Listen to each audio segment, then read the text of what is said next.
প্রিয় ভাইয়েরা আমার,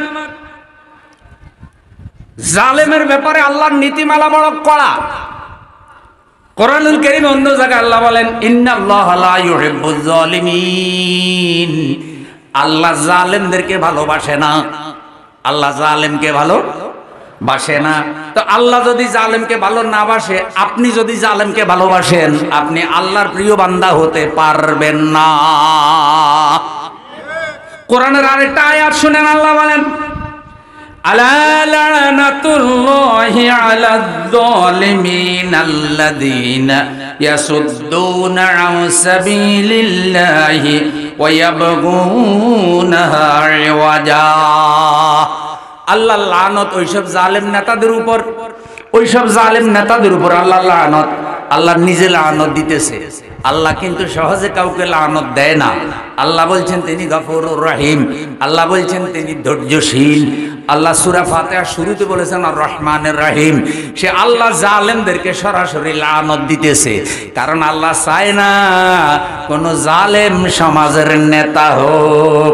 মানুষ যখন ভোট দিয়া সমর্থন দিয়া জালেমের নেতা বানায়, তখন আল্লাহ নারাজ হয়, আর ওই জালেমের জুলুম দিয়ে আল্লাহ সমাজে অশান্তি করে দেয়। কারণ যেই জাতি নিজেরা নিজেদের অবস্থা পরিবর্তন করে না, আল্লাহও তাদের অবস্থা পরিবর্তন করে না। এ কারণে জালেমের রাষ্ট্রের নেতৃত্ব দিলে সমাজে শান্তি আসে না।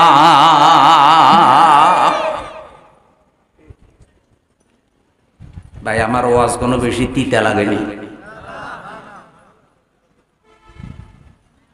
কারো চামড়া কোনো জ্বলেনি না। কিছু জ্বলতে পারে যাদের চামড়ার মধ্যে ফেরাউনি চর্মরোগ আছে।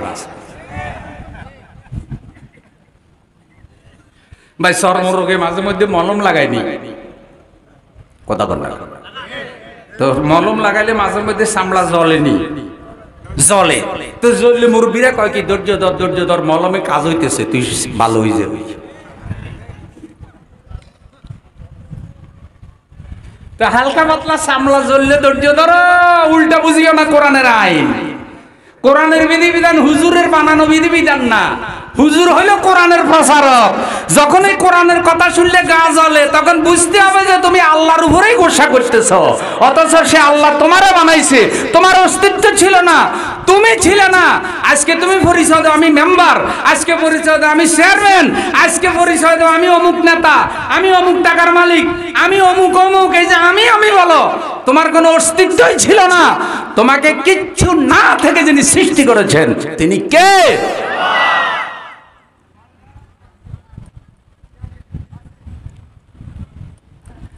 আড়াই দিনের সময় লইয়া আইলি এই ববে, রঙ্গরসে মত্ত থেকে কয়দিন আর যাবে ভোলা মন, কয়দিন আর যাবে।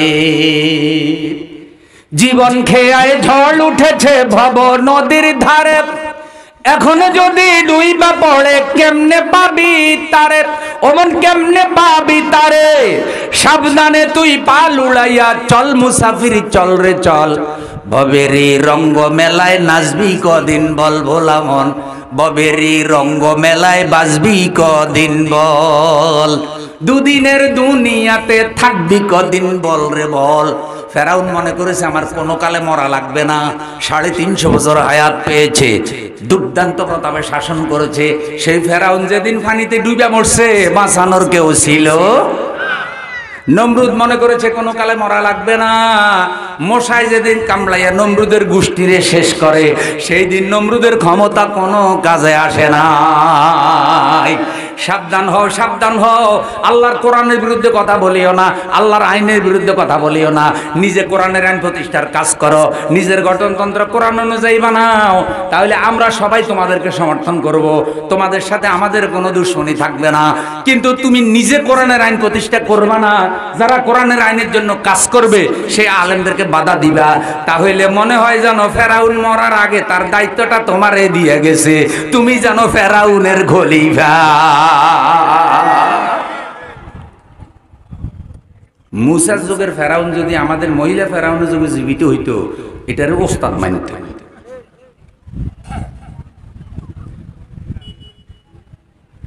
যে আমি নিজেও তো এত বুদ্ধি করে কাম করতে পারি না, তুই কেমনে এত বুদ্ধি করে করলে? তুই আমার ওস্তাদ, মহিলা হুজুর। আমাদের মডেল ফেরাউন নয়, আমাদের মডেল মুসা আলাইহিস সালাম। আমাদের মডেল নমরুদ আর আবু জাহেলের গোষ্ঠীরা নয়, আমাদের মডেল হযরত আবু বকর, হযরত ওমর, হযরত উসমান, আল্লাহর নবী মুহাম্মদুর রাসূলুল্লাহ সাল্লাল্লাহু আলাইহি সাল্লাম। আর রাসূলের মডেল হলো আল্লাহর কোরআন। আল্লাহর কোরআন যতকাল আমাদের কাছে আছে ততকাল মানব রচিত তন্ত্র মন্ত্র আমরা লাথি মারি।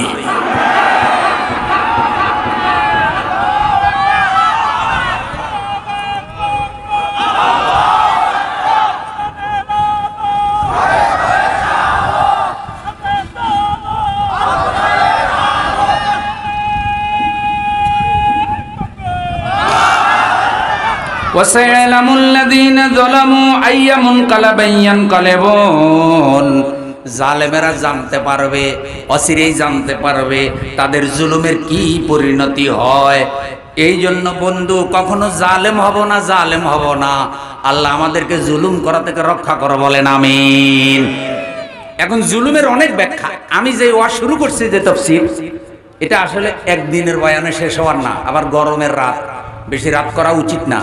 মনে রাখবেন জুলুমের অনেক ব্যাখ্যা। মিথ্যা সাক্ষী জুলুম। মিথ্যা সাক্ষী কি? অবিচার করা জুলুম।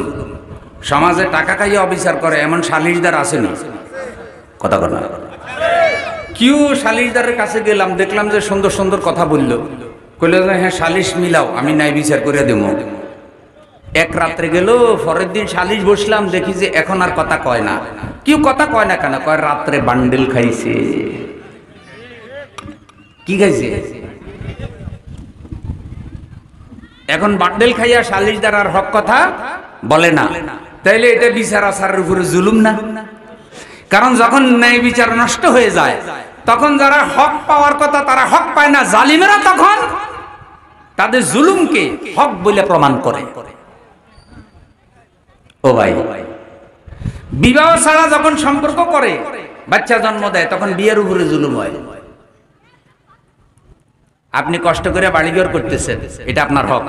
আরেকজন আইসা কয় কি বদল গাছি বাড়ি করতে হইলে আমারে চান্দা দিতে হইব, এটা জুলুম না? এতে চান্দার টাকা নিয়ে যদি অজে যায় তোর অজৈব নি, এত হইল চান্দাবাজ আজি। কি আজি? চান্দাবাজ আজি। চান্দার ইনকাম হারাম। ফেসার দিয়ে উজু করলে উজু হইব নি? কথা বলা। ফেসার দিয়ে উজু করলে যেমন উজু হয় না, তেমনি চাঁদার টাকা, সন্ত্রাসের টাকা, জুলুমের টাকা দিয়ে হজ করলেও হজ। এগুলো জুলুম। এইভাবে অনেক জুলুম আছে। কিন্তু আরেকটা বড় জুলুম হইল পাপ করা, গুনাহ করা। বদলগাছির ভাইয়েরা, সমাজে এখন এত পাপ, ডাইনে পাপ, বামে পাপ, সামনে পাপ, পিছনে পাপ। আজকে সকালে নিয়ত করেছেন একটা পাপও করবেন না। সারাদিন যাওয়ার আগে দেখা যায় অনেকগুলা পাপ হইয়া যায়। আল্লাহ তওবার দরজা খোলা রেখেছেন, আল্লাহর কাছে দোয়া করবেন যে আল্লাহ আমাদেরকে ক্ষমা করো। তওবার দরজা খোলা আছে, আল্লাহ যেন পাপ মাফ করে দেয়। পাপ করা বড় জুলুম। কেমনে? প্রমাণ কি? আদম আলাইহিস সালাম পাপ করেন নাই, বরং একটা ত্রুটি পদস্খলন হয়েছে, কোরআনে সেটা আছে।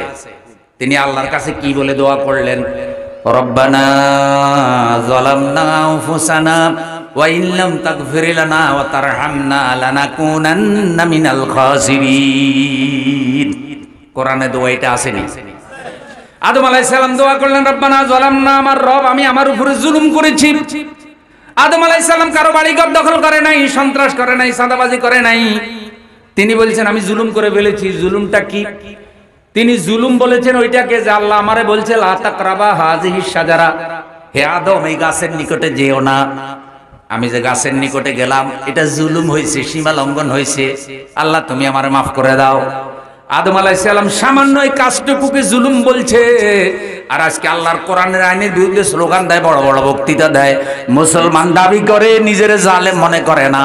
যারা বর্তমানে আল্লাহর কোরআনের বিরুদ্ধে আন্দোলন করে, কোরআনের আইন প্রতিষ্ঠার বিরোধিতা করে, এরা বড় জালেম। এরা ফেরাউন নমরুদের মতো জালেম।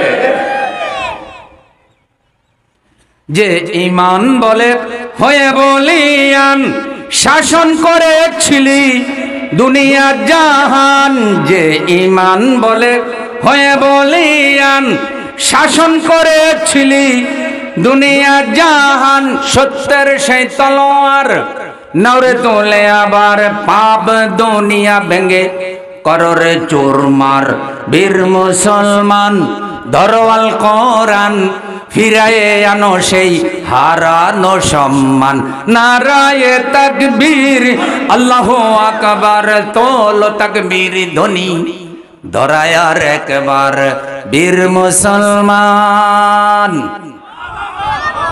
তাহলে যারা কোরআনের আইনের বিরোধিতা করে তারা কি কেউ ভাই ঘুমাই গেছে নি? যারা কোরআনের আইনের বিরোধিতা করে তারা কি? যারা সন্ত্রাস করে তারা কি? যারা চাঁদাবাজি করে তারা কি? যারা টাকা খাইয়া হক বিচার করে না তারা কি? যারা কোরআন হাদিস বিরোধী চরিত্রের নেতাদেরকে নেতা মানে তারাও জাহালের। ইউনূস আলাইহিস সালামের নাম শুনছেন নি? আপনাদের বদলগাছের ইউনূস ভাই নেই, মাছের পেটে চলে গেছিল, মাছওয়ালা বলা হয়েছে। মাছ যখন তাকে গিলে ফেলছে তিনি কিন্তু বড় কোনো পাপ করেন নাই, শুধু আল্লাহ বলছে যে অমুক তারিখে আযাব আসবে, অমুক তারিখের মধ্যে জানাই দাও। ইউনূস আলাইহিস সালাম চিন্তা করছে এগুলো এত কাফের, এগুলাতে হেদায়েত হইতেছে না, তো যেহেতু এগুলোর মধ্যে হেদায়েতের কোনো লক্ষণ দেখি না, তা আমি চলে যাই হিজরত করিয়া, কারণ আল্লাহর আযাব আসবে। ইউনূস আলাইহিস সালামের উচিত ছিল ওখানে থাকা, শেষ পর্যন্ত থাকা। আযাব আসলে ইউনূস আলাইহিস সালামকে রক্ষা করবে কে? কোন নবী আল্লাহর অনুমতি ছাড়া কোনো কাউম থেকে হিজরত করতে পারে না। ইউনূস আলাইহিস সালাম আল্লাহর জিজ্ঞাসা না করে আগেই রওনা হয়েছে। এখন যেই বিপদ, যেই পরীক্ষা কাউমের উপরে আসার কথা, সেই পরীক্ষা এখন ইউনূস আলাইহিস সালামের উপরে এসে গেছে। ইউনূস আলাইহিস সালামকে জাহাজ থেকে নদীতে ফেলাই দিছে, খাইছে কিসে? আল্লাহ কয় মাছওয়ালা। এখন মাছ তো হজম করতে পারে না, আল্লাহর উদ্দেশ্য কিন্তু হজম করানো না। আল্লাহর উদ্দেশ্য এই ঘটনা ঘটবে যুগে যুগে, আল্লাহর প্রিয় বান্দারা জানবে। কোরআনের মধ্যে আল্লাহ এই ঘটনা রেখে দিছে, নবীর উম্মতেরাও যেন এই ধরনের আল্লাহর বিধান অমান্য না করে। সামান্য আল্লাহর অনুমতি না নিয়ে গেছে, তাতে আল্লাহ ইউনূসকে মাছের পেটে পাঠাই দিছে। আর ইউনূস আলাইহিস সালাম মাছের পেটে কি বলছে? লা ইলাহা ইল্লা আনতা সুবহানাকা ইন্নী কুনতু মিনাজ জালিমিন। দেখেন আল্লাহ, আমি তো আমার উপর জুলুম করে ফেলেছি, তোমার অনুমতি নিয়ে আসি নাই, তুমি যদি আমার দয়া না করো আমি জালেম হয়ে যাব। তাইলে বোঝা যায় জুলুম আল্লাহর আইনের বিরোধিতা করা। এই শেষ কথা এবার বলি, সামনে যদি আল্লাহ দেয়, আপনারা যদি ভোট দিবার সুযোগ পান, তাইলে জালেমের ভোট দিবেন কেমন?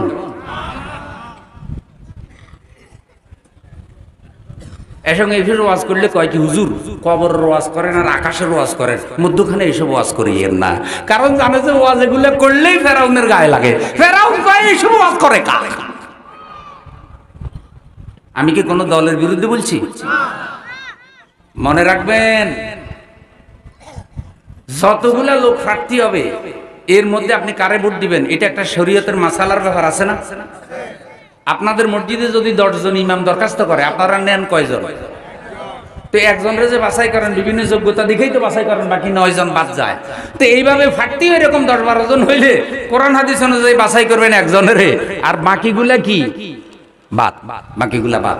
এখন যারে বাছাই করবেন তার কোয়ালিটিটা এক নম্বরে দেখবেন, সে যেন জালেম না হয়, সে যেন মুনাফিক না হয়, সে যেন আমানতের খেয়ানতকারী না হয়, তার কথার কাজে যেন মিল থাকে, তার চরিত্র যেন কোরআনের চরিত্র হয়। বলতে পারেন যে হুজুর এরকম ফেরেশতা তো পাইতেছি না, যা পাইতেছি কোনোটার মধ্যে কোনো না কোনো দোষ আছে, তাহলে মাসালা হইল যেটা কম খারাপ ওইটারে ভোট দিবেন। কথা বুঝছেন? একটার মধ্যে 10টা খারাপ গুণ, আরেকটার মধ্যে 5টা খারাপ গুণ, তাহলে ভোট দিবেন কারে? ওই 5টা ওয়ালার হে, কারণ এই বেটার মধ্যে অন্তত 5টা কম আছে, তাইলে তুলনামূলক 5টা পাপ রহিত হইল। কিন্তু আপনি যদি সবচেয়ে খারাপ মানুষটারে ভোট দেন, হাদিসে আসছে, কোরআনে আসছে, যার সাথে যার ভালোবাসা তার সাথে তার হাসর। এখন হাসরের দিন আপনি গম ছড়ার সাথে উঠছেন, সুদখোরের সাথে উঠছেন, সাদাবাজের সাথে উঠছেন, উঠার পরে আপনি ফেরেশতারে কইলেন, ফেরেশতা ভাই আমি তো সন্ত্রাস সাদাবাজি গম চুরি করি নাই, বদলগাছি আমি ব্যবসা করে সংসার চালাইছি, আমি রিক্সা চালাইয়া সংসার চালাইছি, আমার গম চোরের সাথে, এই সাদাবাজের সাথে, এই দুর্নীতিবাজের সাথে উঠাইছো কেন? তোমার কোনো ভুল হয়েছে নি? দেখো তো। ফেরেশতা বলবে না আমার তো ভুল হয় নাই, তুমি নিজে সন্ত্রাস করো নাই কিন্তু সন্ত্রাসীরে ভোট দিছো, তুমি নিজে গম চুরি করো নাই গম চোরারে ভোট দিছো, তুমি নিজে রিক্সা চালাইয়া সংসার চালাইছো কিন্তু রড চোরারে ভোট দিছো, যার কারণে তোমার সমর্থন ওই বেটা নেতা হইয়া চুরি করছে, সন্ত্রাস করছে, চাঁদাবাজি করছে। তোমার উচিত হয় না হাজি সাহেব হইয়া, নামাজি হইয়া, হক হালালি কামাই কইরা তুমি চোরের কেন ভালোবাসছো? আজকে চোরের সাথেই তোমার জাহান্নামে যাওয়া লাগবে, তোমার ওই নামাজে কোনো কাম হবে?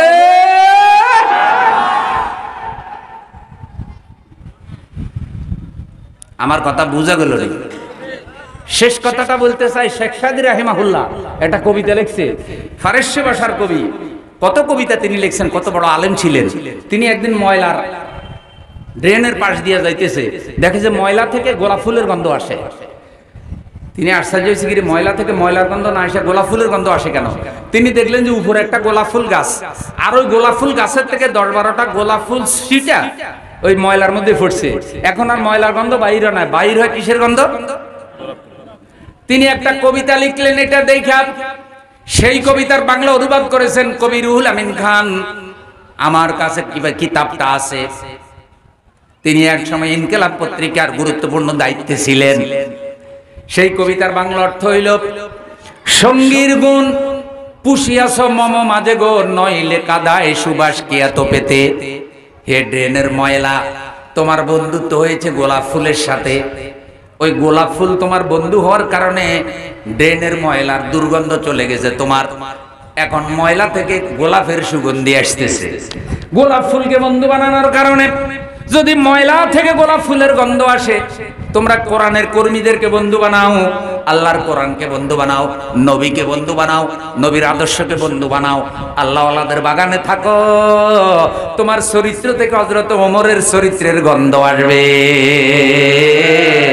তোমার জবান থেকে কোরআনের নূর ছড়াবে।